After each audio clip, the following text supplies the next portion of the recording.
4 jurusan Teknik Sipil Politeknik Negeri Manado.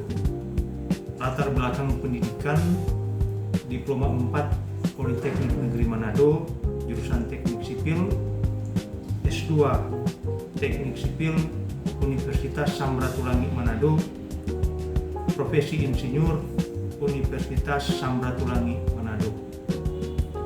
Pada kesempatan ini saya akan menjelaskan salah satu MK yang saya ampu, yaitu struktur bangunan tahan gempa. Kode mata kuliah 1233602. Jumlah SKS 2 SKS. Pemaparan video ini dalam rangka pernyataan diri dosen dalam unjuk kerja Tridharma Perguruan Tinggi di dalam bidang pengajaran sertifikasi dosen gelombang 1 tahun 2026. Adapun yang akan saya sampaikan itu yang pertama, deskripsi mata kuliah. Yang kedua, capaian pembelajaran mata kuliah. Yang ketiga, materi pembelajaran. Yang keempat, bentuk dan metode pembelajaran. Dan yang kelima, sistem penilaian. Mata kuliah struktur bangunan tahan gempa merupakan mata kuliah wajib diberikan pada mahasiswa semester 6 Prodi Sarjana Terapan Konstruksi Bangunan Gedung, jurusan Teknik Sipil Politeknik Negeri Manado. Deskripsi mata kuliah struktur bangunan tahan gempa adalah membahas teori dasar, perilaku gempa, kerusakan akibat gempa, ketentuan-ketentuan bangunan tahan gempa, dan metode perbaikan. Setelah menempuh mata kuliah ini, diharapkan mahasiswa mampu melakukan perhitungan dan perencanaan struktur beton sesuai dengan standar dan pedoman yang berlaku. Pada tahun ajaran akademik tahun 2025-2026 genap, saya mengajar mata kuliah tersebut satu kelas, yaitu 6C Diploma 4 KBG. Capaian pembelajaran mata kuliah yang pertama, mampu menjelaskan teori dasar dan perilaku pada bangunan. Yang kedua, menguasai dan memahami ketentuan-ketentuan pada bangunan tahan gempa. Yang ketiga, menguasai dan memahami kerusakan pada bangunan. Dan yang keempat, menguasai dan memahami metode perbaikan struktur bangunan tahan gempa. Adapun materi pembelajaran yang akan dibahas, yang pertama adalah pendahuluan. Yang kedua, gempa bumi dan respon struktur. Yang ketiga, ketentuan struktur bangunan tahan gempa. Yang keempat, kerusakan bangunan akibat gempa bumi. Dan yang kelima, metode perbaikan. Metode pembelajaran yang digunakan yaitu teori, ceramah, diskusi, dan studi kasus. Media pembelajaran yang pertama, aplikasi struktur, SAP menghitung struktur, etap menghitung struktur, Microsoft Word membuat laporan, Microsoft Excel membuat grafik, dan SSI 03/17/26/2019 tentang tata cara perencanaan gempa untuk bangunan gedung dan non-gedung. Sistem penilaian mengacu pada peraturan akademik Politeknik Negeri Manado, terdiri dari 1 absen 20%, yang kedua aspek umum 35%, dan yang ketiga aspek khusus 45%. Berikut adalah rekaman proses pembelajaran mata kuliah struktur bangunan tahan gempa di dalam kelas.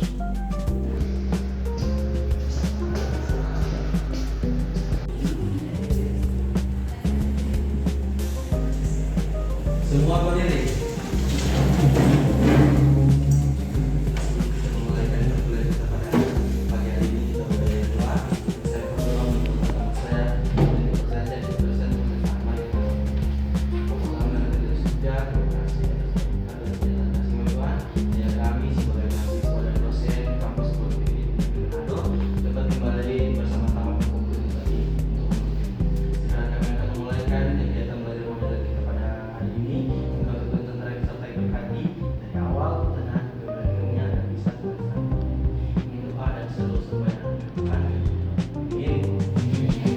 Salam. Selamat pagi, Nek. Selamat pagi.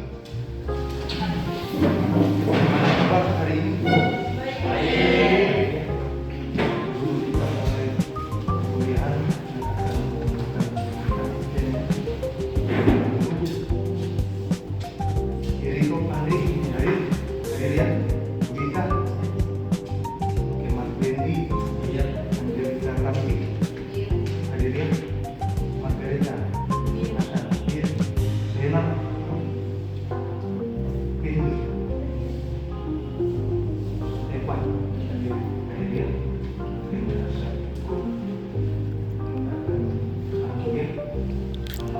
Yang pada hari ini kita akan berbicara mengenai gempa bumi dan respon struktur ya, gempa bumi dan respon struktur. Nah, gempa bumi ini adalah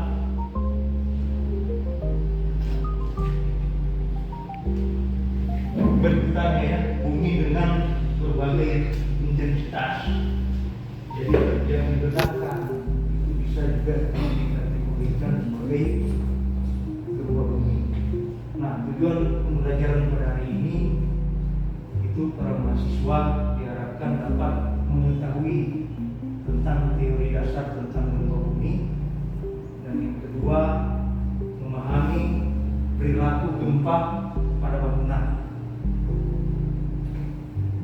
Nah, ini adalah macam-macam patahan ya pada lapisan bumi. Ini yang pertama adalah patahan normal. Jadi dia bergeser ke bawah ya. Ini ada jalan ya, atau bangunan. Lalu yang kedua ada patahan membalik. Ini sama juga dengan patahan normal, tapi dia ke atas. Dan ini adalah patahan horizontal. Ini bisa terjadi. Selanjutnya ini ya, pola dari patahan normal, patahan membalik, dan patahan horizontal. Nah, ini ada dikenal dengan epicentrum. Epicentrum ini adalah titik dari gempa. Sedangkan epicentrum itu adalah kedalaman dari pusat gempa. Jadi meskipun gempanya kecil, tetapi bangunan itu ada di dekat epicentrum itu akan mengakibatkan kerusakan. Tidak perlu dengan gempa yang besar. Nah, coba kita lihat. Ini adalah wilayah gempa Indonesia ya, dengan percepatan periode ulang 500 tahun. Kita lihat Sulawesi Utara. Sulawesi Utara ini berwarna apa ini, merah atau orange ya? Dia masuk pada wilayah 5. Masuk dalam kategori risiko gempa tinggi. Sulawesi Utara sebagai ini yang rawan juga ke Sumatera ini ya, Pulau Jawa, Papua, dan yang paling aman adalah Kalimantan. Tidak ada terjadi gempa. Jadi perilaku struktur bangunan pada area Kalimantan ya. Jadi kalau kita lihat tadi area Kalimantan dan Sulawesi berbeda. Pasti akan lebih ekonomis adalah Kalimantan. Oke, kita lanjut. Nah, ini adalah kerusakan struktur yang terjadi akibat gempa. Ini adalah kerusakan dengan kategori berat ya. Ada bangunan high rise building, dia patah. Selanjutnya ini juga sudah masuk dalam kategori kerusakan berat ya. Lalu masuk ini di mana kolom ini lemah.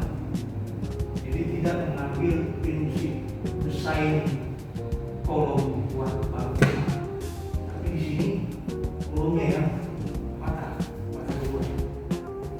Selanjutnya, nah ini sama juga. Ya, jadi bertahan di bawah ya. Ini kerusakan yang diakibatkan oleh gempa.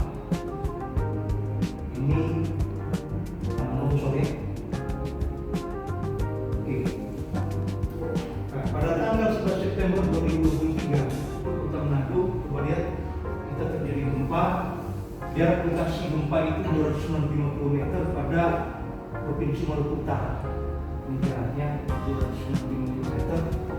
Gempanya di atas 5 ya, pada kedalaman 168 km. Ini koordinat 1,16 lintang utara dan 167 derajat 7 timur. Nah, ini adalah bangunan kuning. Gempa yang tadi mengakibatkan terjadi runtuhan. Tapi lihat, ini sebenarnya bukan runtuhan saja. Ini runtuhan yang terjadi pada pekerjaan arsitektural. Ini kan ACP. Ini terjadi runtuhan. Bayangkan saja, ini sangat membahayakan ketika runtuhan ini jatuh pada orang, akan berurusan dengan hukum. Oke, selanjutnya kita masuk pada gelombang-gelombang gempa ya. Jadi yang pertama itu adalah gelombang primer, gelombang longitudinal ya, kecepatannya 330 meter per second di udara, ini yang di air, baru ada yang di granit, bisa merambat segera jadi medium, amplitudenya kecil. Ini untuk gelombangnya, gelombang primer. Ini adalah pergerakannya. Jadi bayangkan ada bangunan di atasnya. Selanjutnya yang kedua ada gelombang sekunder. Kecepatannya 60%, artinya lebih lambat ya, hanya bisa merambat pada medium panas saja. Efek kerusakan lebih besar dari gelombang yang pertama tadi. Amplitudo lebih besar dari gelombang primer. Ini contoh gelombangnya. Bayangkan di sini ada bangunan. Efeknya seperti apa yang akan terjadi. Baru yang ketiga ada gelombang kita. Ada kecepatannya 70% dari gelombang sekunder, dan ini paling rusak gelombang kita ini.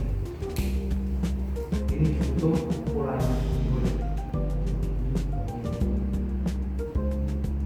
Gerakannya ya. Sangat merusak. Baru ada gelombang Rayleigh, seperti ombaknya. Ini lebih cepat dari gelombang kita tadi, merusak. Oke, kita lanjut ke, nah ini contoh bangunan. Ini ada dua bangunan, satu pakai jumper, satu tidak. Jadi ketika dikerjakan gempa ini, dampernya belum diaktifkan. Ya, kita kerjakan gempa gaya horizontal. Nah, yang kedua, dampernya sudah diaktifkan. Kita kerjakan gaya. Nah, ini akan meredam dari gempa yang terjadi. Sedangkan bangunan yang pertama yang tidak menggunakan damper, dia dari gempanya akan lebih lama. Periode depannya. Oke, kesimpulan, gempa bumi ini adalah suatu gejala fisik yang ditandai bergetarnya bumi dengan berbagai intensitas. Getaran gempa bumi ini disebabkan oleh banyak hal ya. Kalau dari peta tadi ya, setiap daerah di Indonesia itu memiliki karakteristik gempa masing-masing. Nah, perilaku gempa pada bangunan dipengaruhi olehnya banyak frekuensi getaran, intensitas, lamanya gempa, dan keadaan tanah. Coba lihat evaluasi lagi. Coba disebutkan gelombang-gelombang gempa yang tadi. Masih ingat gelombang gempa yang tadi? Ada apa saja? Oke, ingat.